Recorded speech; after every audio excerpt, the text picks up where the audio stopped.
طلبہ عزیز، وقت بہت زیادہ ہو گیا ہے، اب نہ کسی بات کے کہنے کا موقع ہے نہ کوئی ہمت ہے۔ میں بھی تھک گیا۔ ماشاءاللہ عمومی طور پر آپ کا پروگرام بہت عمدہ رہا۔ طلبہ نے خود اعتمادی کے ساتھ اپنی بات رکھی۔ میں اس موقع پر 4 باتیں کہنا چاہوں گا۔ پہلی بات یہ ہے کہ کامیاب عالم، بلکہ 4 باتیں کامیاب عالم کے لیے لازم ہیں۔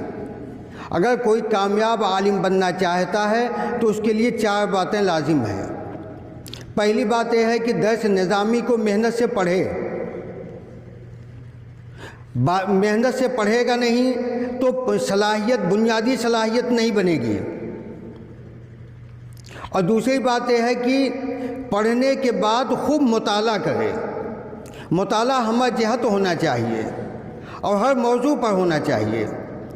درس نظامی اس بات کی علامت نہیں ہے کہ آپ سب کچھ پڑھ لکھ کر کے فارغ ہو گئے، بلکہ درس نظامی کی تکمیل اس بات کی علامت ہے کہ آپ کے اندر اتنی صلاحیت ہو گئی ہے کہ آپ کسی بھی موضوع پر اب مطالعہ کر سکتے ہیں، کسی بھی موضوع کی کتاب کو آپ پڑھ سکتے ہیں اور اس سے صحیح طور پر استفادہ کی صلاحیت آپ کے اندر ہو گئی ہے۔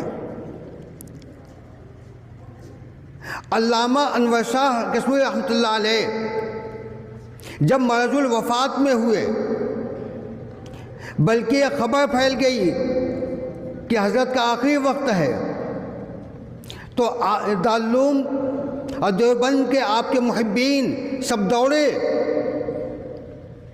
ان میں حضرت قاری طیب صاحب رحمۃ اللہ علیہ جو دارالعلوم کے محتمم تھے، وہ بھی مکان پر آئے۔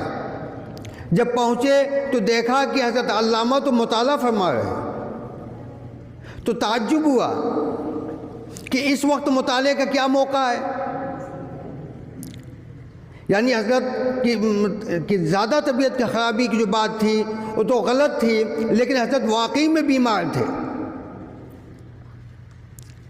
تو حضرت قاری صاحب نے کہا کہ حضرت کون سی بات رہ گئی ہے جو آپ کے علم میں ابھی تک نہیں آ چکی؟ اس وقت مطالعہ کا کیا موقع ہے؟ اور اگر کسی بات کی تحقیق ہے تو ہم شاگردوں کو حکم فرمائیں، ہم مراجعات کر لیں گے۔ تو حضرت علامہ رحمۃ اللہ علیہ نے فرمایا کہ بھائی مطالعہ بھی تو ایک مرض ہے۔ یعنی کامیابی کے لیے لازم ہے کہ مطالعہ بھی آپ کی زندگی کا جزء لا ينفک بن جائے اور اس کے مریض بن جائیں آپ۔ اس کے بغیر آپ کامیاب عالم نہیں ہو سکتے۔ تو یہ 2 چیزیں ہوئیں، ایک محنت سے پڑھنا، پھر پوری زندگی ہمہ جہت مطالعہ، اور تیسری بات کہ آپ اپنے معافی ضمیر کو ادا کرنے کی اپنے اندر قوت پیدا کریں، صلاحیت پیدا کریں۔ یہ چیز انجمن سے پیدا ہوگی۔ انجمن آپ کی خوابیدہ صلاحیتوں کو بیدار کرنے کے لیے مفید و معاون ہے۔ جو طلبہ انجمن میں حصہ نہیں لیتے طالب علمی کے زمانے میں، آگے چل کر کے ان کو بولنے میں دقت ہوتی ہے، پریشانی ہوتی ہے، جھجک باقی رہتی ہے، اپنے معافی ضمیر کو صحیح طور پر ادا نہیں کر پاتے ہیں، تو گویا گونگے مولوی ہوتے ہیں، اپنی بات کو کہہ ہی نہیں پاتے ہیں۔